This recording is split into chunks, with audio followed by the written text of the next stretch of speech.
Firstly तो मैं तहे दिल से आपको शुक्रिया करना चाहता हूँ कि आपने ये कॉन्वर्जेशन करने के लिए ये एक्सेप्ट किया, न्योता एक्सेप्ट किया।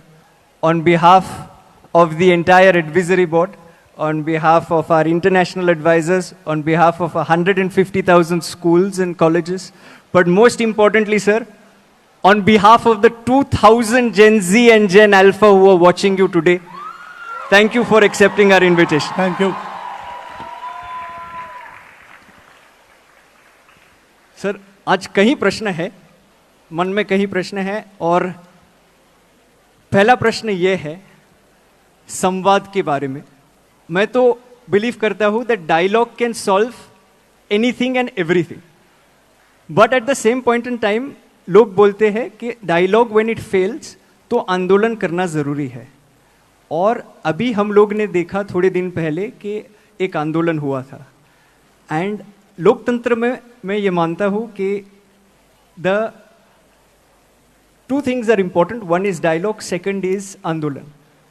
The idea is that आंदोलन only happens when dialogue fails। तो कई लोग ऐसे बोलते हैं और कई लोगों का मानना है कि भारत सरकार ने यदि पहले ही डायलॉग कर लिया होता, पहले ही जेन जी से बात कर ली होती, तो देन आंदोलन करने की आवश्यकता नहीं होती।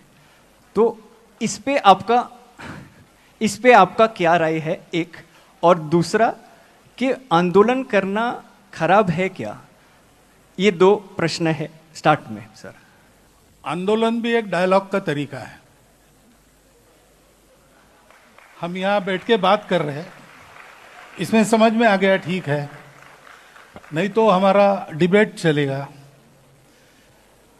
आप किसी कठिनाई में हो या मैं किसी कठिनाई में हूँ, सुलझाना आपके हाथ में है, मेरे हाथ में है, और नहीं हो रहा है तो मैं चिल्लाऊंगा, मैं आपको वहाँ से लेके आऊँगा, ये पहले करो, अर्जेंट है, ऐसा कहूँगा।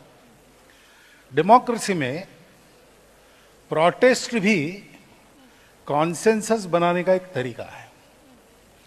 Lot of views come together and A consensus is evolved after discussion.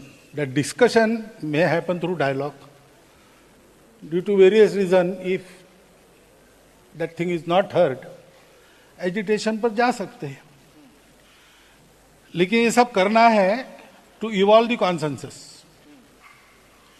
Not to create divisions. अब जेनजी की बात है तो अभी जो हुआ है, ग्रीवेंस तो जेन्युइन है। भारत की शिक्षा में बहुत कुछ करने की आवश्यकता है, नहीं हो रहा है, इसलिए बात होती है। तो डायलॉग होना चाहिए। डायलॉग के बाद नहीं होता तो क्या करना, बात की बात है। और मेरा अनुभव ऐसा है जेनजी के बारे में, हम लोग जेनजी की आयु में थे तो हमारी पीढ़ी का स्वभाव ऐसा था कि बड़े जो कहते थे वो मान लेते थे, हम क्वेश्चन नहीं करते थे। तो उस समय की परिस्थिति। अभी जेनजी, वो जेन अल्फा, वो प्रश्न पूछते हैं, उनको लॉजिकल आंसर चाहिए, करेक्ट, और इसके साथ प्यार चाहिए। प्यार है तो ये आंसर दे सकते हैं। आपका मेरा परिचय नहीं, आपस में कोई संबंध नहीं, और आपने प्रश्न पूछा तो मैं पूछूंगा, तुमको न तो पूछने वाले, ऐसा होगा। लेकिन हम जानते हैं एक दूसरे को, आपस में कुछ संबंध है, तो आपने पूछा तो मैं जवाब दूंगा। तो ये बातें होनी चाहिए। डेमोक्रेसी में ये तरीका है। अंग्रेजी में डिबेट कहते हैं, लेकिन हमारे यहाँ शब्द है शास्त्रार्थ। उसमें वाद और प्रतिवाद नहीं होता है, उसमें पूर्व पक्ष उत्तर पक्ष होता है। तो हम सब पहलुओं को देखते हैं और हर एक का अपना अपना देखने का नजरिया है, तो एक नया डायमेंशन ध्यान में आता है हर सब्जेक्ट का। तो we get so many opinions, even contrary opinions, that together form the total view of the truth. तो ये होना ही चाहिए। तो जैन जी ने आंदोलन नहीं करना चाहिए वगैरह, ऐसा मैं करूंगा नहीं, लेकिन कैसे करना, क्या करना डेमोक्रेसी में, इसके तरीके भी बताए हैं। अब कॉन्स्टिट्यूशन हमको जिन्होंने दिया, डॉक्टर बाबा साहब आम्बेडकर का, अगर 2 स्पीचेस हमने पढ़ लिए तो ये कैसे करना, क्या करना, उसका उसमें इंडिकेशन है, वो देखना चाहिए। और हम लोगों को भी ऐसा देखना चाहिए कि अगर जैन जी चिल्ला रही है तो विरोध के लिए नहीं चिल्ला रही, कुछ तकलीफ है इसलिए चिल्ला रही। बिल्कुल, उसको ठीक करना चाहिए।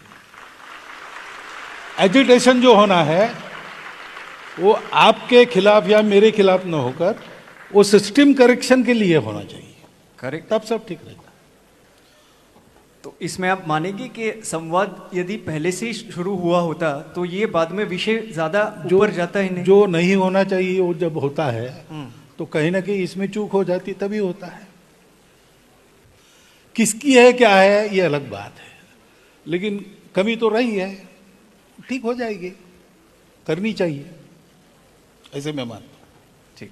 और इसमें थैंक यू उत्तर के लिए। पर इसमें आप जब आपने बोला कि प्रोटेस्ट पर्टिकुलर डायरेक्शन में करना चाहिए, पर्टिकुलर मैनर में करना चाहिए, अभी सर कई बार ऐसे भी लगता है कि प्रोटेस्ट पे हम निकल आए तो लोग हमें एंटी नेशनल बुला देंगे, हाँ, लोग हमें बोलेंगे saying that this people are agents of some country and so and so.